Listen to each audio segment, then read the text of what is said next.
From dark jungles and deep swamps,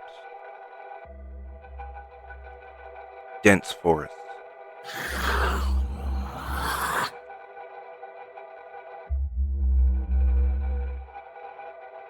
and hidden laboratories around the world.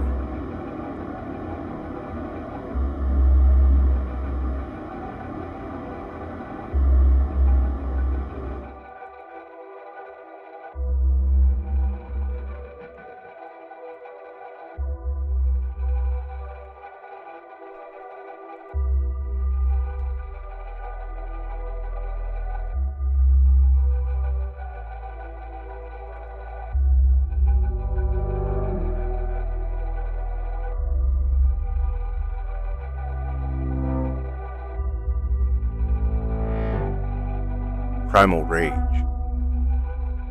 high-tech circuitry,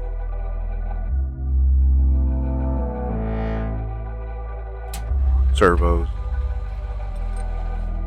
blood, flesh and sinew, creatures and beings, automatons, mysteries never before dreamed.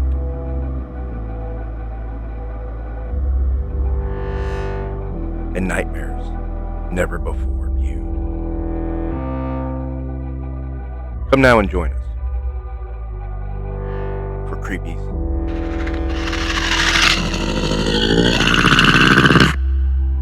and Beep Beeps.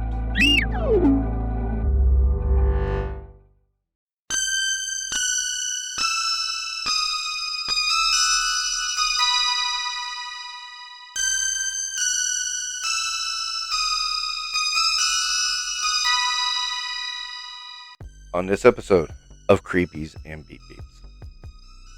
Is he a man? Is he a spider? He's a man spider. And this is one, kind of waited for Hasbro to do it. Then I just said, I did have the Toy Biz version. I sold it a long time ago. I got a really good deal on it. And I just said, yeah, go for it. And I grabbed it. And I'm not unhappy with it.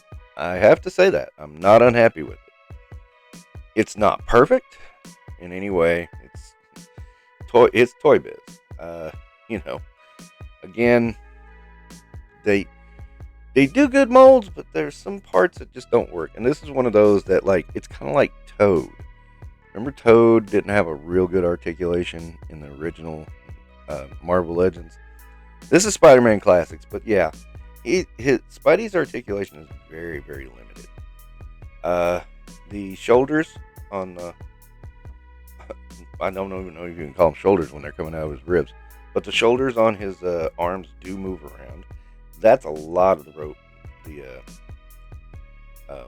articulation there. There looks like in the mid arms, there looks like there's supposed to be a cut there, but it doesn't move. I remember that from my old one too. And, of course, the head moves around a lot. And there's a waist cut. And you can move the legs, but there's no point because if you move him too far, he falls over. So he is very limited in his articulation. But my only plan for this dude is setting him on a shelf and being done with it. So that's not a big deal. Of course, next week, Hasbro will announce theirs. I doubt very seriously they're ever going to do a man spider because it's one of those, it's like, that's going to be a damn lot of tooling. Hasbro, they're opposed to tooling, especially in Marvel Legends. They're going to try to reuse and reuse and reuse as much as humanly possible. So, I doubt any retooling is going to be done to make this monstrosity. And, it's kind of a deep cut. The story, I remember it very vividly. It was cool. It's not the best story in the world, but it's not the worst either. And I remember the original 5-inch Toy Biz figure. That was a fave of mine. I may track that one down. But that was a really cool figure. Even though it's, when I grab it, it's going to be out of scale with my Marvel Legends. Still. And that'll lead me down a rabbit hole of getting the Toy Biz's again. Trying to avoid that one because some of them are really good and some of them are not so much. There he didn't age well, but we'll see. Anyway, I really dig Man Spider. I think he looks great on a display, fighting whoever. I mean, you can throw just about anybody you want at this guy, and it's going to look good. And, I mean, he's just posable enough that you can get him in a good pose that look menacing and evil and monstrous, and yeah, it works out. Even with modern figures. Granted, you're going to be like, yeah, I can't pose him the ways I want. But Hasbro ain't going to do this one. I'm sorry. They'll go deep into Spider-Man, but they ain't going to do this. I mean, I firmly believe they're not. So that's kind of why I just took the plunge. Had a good deal, grabbed it. I mean, if Hasbro does do it, okay, fine, I'll have an upgrade.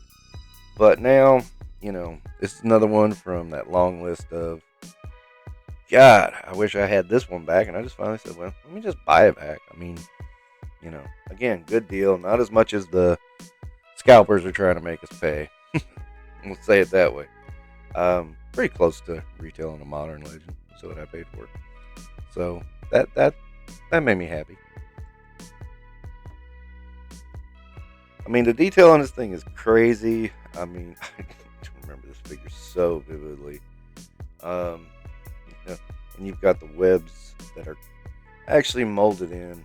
I know some people don't like that. I love it. I absolutely love it when they mold the webs. So, you know, sorry for all you who don't. I can imagine why you don't. I mean, that just looks so good. Whatever, guys. Whatever. You can like what you want. I don't know. I like this. And let's just face it, he looks so vicious and monstrous. And, yeah. Just had to. So, yep. And he's a good addition to Creepies and Beeps because, God, he looks so ferocious.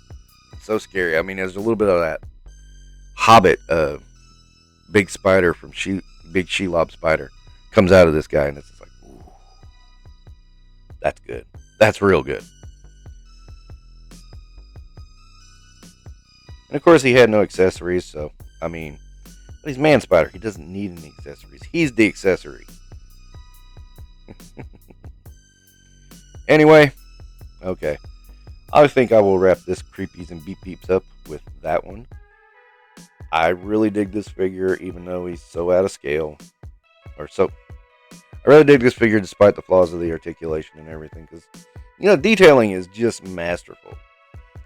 And again, I just don't see it happening. I could be wrong. They do seem to make every freaking Spider-Man conceivable. I could be wrong. But this is the one they probably never will touch. So, yep, just buy back that Toy Biz and be happy. Okay, thank you for watching this episode of the Creepies and the Beeps. Stay tuned and thank you.